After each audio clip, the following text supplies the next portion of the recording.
Okay, we are going to solve practice problem 3.7 from Sadiku book, and the question is use mesh analysis to determine I1, I2, and I3. I1 is the current loop here, I2 is the current loop here, and I3 is the current loop here. So everything is good except that we have a current source here. We have a current source here, which tell us that we cannot find the voltage across this current source. So we need to find out how to work around this.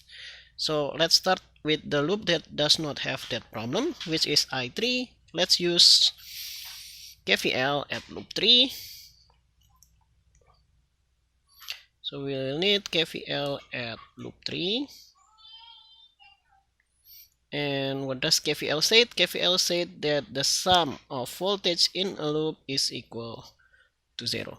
Okay, we start from this 2 ohm resistance here. So we have 2 ohm, but it is resistance. We need to multiply it by current to get voltage. And first we have I3 here. And then I1 is flowing to the opposite direction. So minus I1. Then we move on to another 2 ohm resistor. So plus 2, and we need to multiply it by I3. The only current that passed through this resistor is I3. And then we move on to the last resistor, which is 4. And we multiply by I3. But here, I3 is flowing there, but I2 is flowing there. So minus I2. And all of this will equal to 0 because the sum of the voltage in a loop is 0. Okay, let's simplify this, and I will get minus 2I1, and then minus 4I2, and then 2 plus 2 plus 4, which is 8, plus 8I3, and that will equal to 0. I think we have done enough. Let's save this as equation number 1. Okay, now we work on the other loop. If we work on I1, we will meet at this current source. We cannot do that. And if we work at I2, we also meet with this current source. So we need to work around these loops, which is the way to work around this is to join between two loops. And if we join loop I1 and loop I2, we will have large loops, but we can also join I1, I2, and I3. So we have very large loop here in the outside. So let's do that. Let's do this very large loops. So let's name this Superloop. Okay, this is our Superloop. Okay, that is our Superloop, and let's do KVL at the Superloop.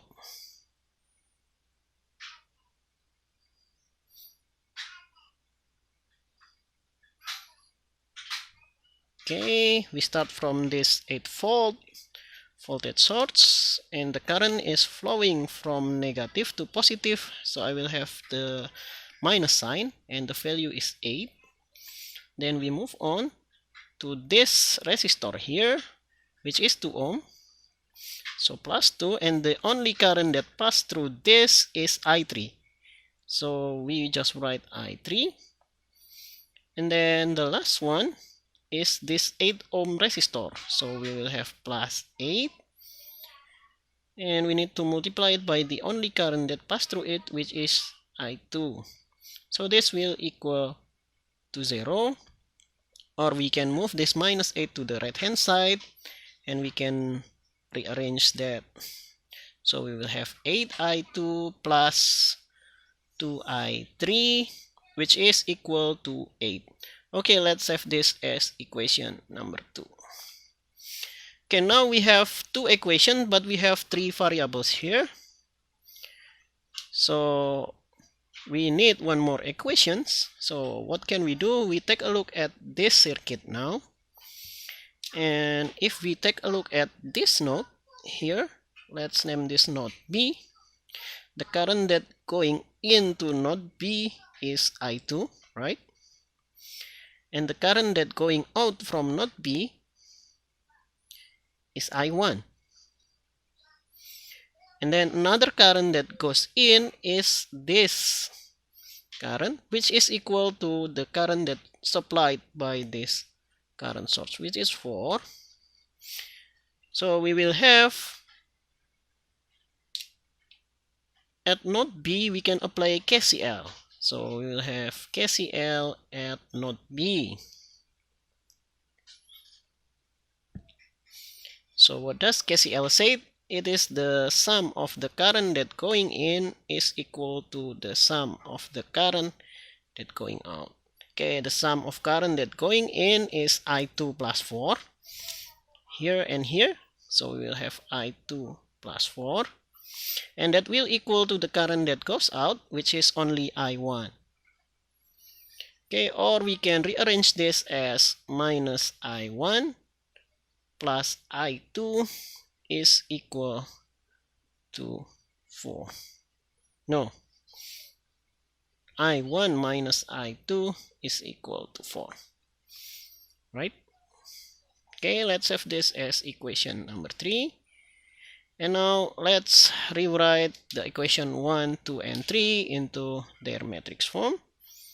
So from 1, 2, and 3, you can rewrite this as this. We'll have minus 2, minus 4, and 8, then 0, 8, 2, and then the last one is 1, minus 1, 0, and the vector is I1, I2, and I3, and the result vector is 0, 8, 4. Okay, 0, 8, 4. Okay, now let's plug into our calculator. Okay, let's do calculator. Okay, I have a whole video about how to solve this kind of equation using my Casio calculator. You can view it. I will link it in the description.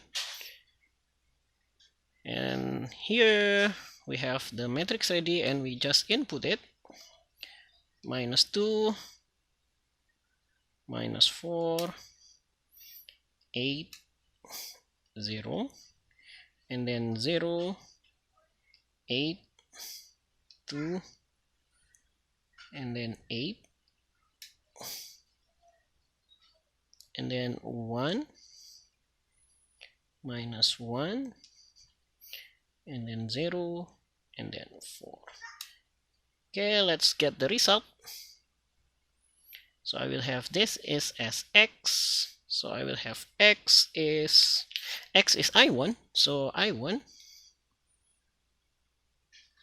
is 4.632 ampere. And then let's look at the y. That is for the y, which is, let's do it in milliampere. So I2 is 631.58 milliampere,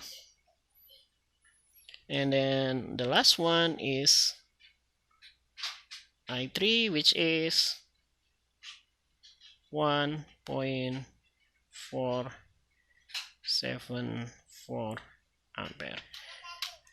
And this is the result of the question from practice problem 3.7. Okay, thank you for watching my video. See you.